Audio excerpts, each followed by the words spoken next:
Началничката на општина Могила, госпоѓа Јасмина Гулевска. Добро утро, доколку се слушаме градоначалнички. Добро утро. Добро утро на сите слушатели на вашата емисија. Имаше една анализа, дали беше на Guardian или на некој на BBC, вели најдобрите резултати од борбата со COVID-19 е во 4-5 области беа, некои се држави, некои поедини градови, вели, знаете ли што им е заедничко на сите нив? Тоа што нив ги води жена.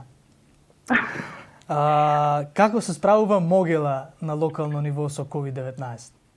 Сепак, мерките во општина Могила се почитуваат и препораките од владата и од општинскиот кризен штаб на општина Могила. Упатувам благодарност до могилчани, жителите се свесни сепак за каква болест се работи. Меѓутоа, во општина Могила главна приоритетна дејност е земјоделието, па затоа им дадовме приоритет на земјоделците. Секако државата им излезе во пресред преку Министерството за земјоделие, преку издавање на потврди за да можат тие непрекинато да ја вршат нивната дејност, односно пролетната сеидба, пластеници и така натаму во овој период.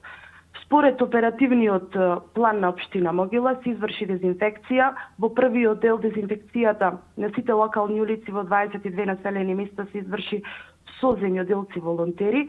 Упатувам голема благодарност до сите нив. И вториот дел преку јавното комунално предпријатие Пела хигиена. Сите човечки ресурси ни се на располагање. Исто така добивме помош од Рек Битола со нивните човечки ресурси. Секојдневно се дезинфецираат јавните површини, урбаната опрема, спортските сали се затворени, игралиштата се затворени. Иако наидовме отпорот по младата група на граѓани за затворањето на игралиштата, меѓутоа се надеваме дека ова ќе заврши што побрзо за да можат да излезат на малку во природа. Точно. Им фали на луѓето тоа, меѓутоа знаете како ограничувањето на таа слобода ако трае 2 месеца за да се надмине кризата, можеби е и подобро. Тоа се секако различни мислења, тоа се прашања за пред се за обичниот човек, да, но и за психолозите кои што бидејќи ова не е навидуме лесна состојба, всушност не е, ретко кој од нас или пак не ги разбира мерките или не сака да ги разбере мерките.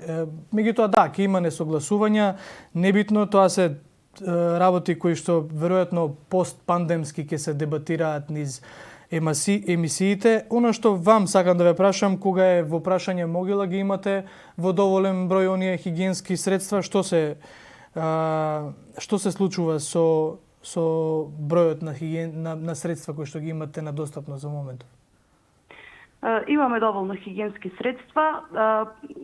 Во текот на работната недела преку комуналното предпријатие, преку нивните вработени, се организираме во дел на влезовите, главните влезови во општина Могила, ги дезинфицираме возилата, вработените имаат сите заштитни маски, економските оператори кои што вршат достава преку викенд и во оние денови каде што има целодневен полициски час, исто така ги почитуваат мерките, земјоделците ги почитуваат мерките. Досега со гордост можам да кажам и со радост, секако дека немаме позитивен случај на корона, така да се држиме до овој момент и се надевам дека така ќе остане до крајот на оваа пандемија. Да, за крај само би сакал да ја прашам, дрвократците ги почитуваат мерките или не? И па вака, се додека ние засадуваме, тие уништуваат. Добро. Секако државата преку институциите ќе на крајот од денот гледаме дека системот функционира. И дека и дрвократците и сите оние кои што не го почитуваат законот и полицискиот час ќе си ја сносат одговорност. Така е тоа. Законот треба да важи за сите. Точно. Ви благодарам, госпоѓа Гулевска. Се надевам дека кога ќе излезат оние статистики од состојбата во Македонија генерално како оценка, бидејќи ќе се правиете своевиден скрининг за состојбата со коронавирусот, можеби тоа ќе трае последна година-две, но како што реков на почетокот, и Могила ќе се најде на насловна страница, бидејќи ја води жена и затоа резултатите.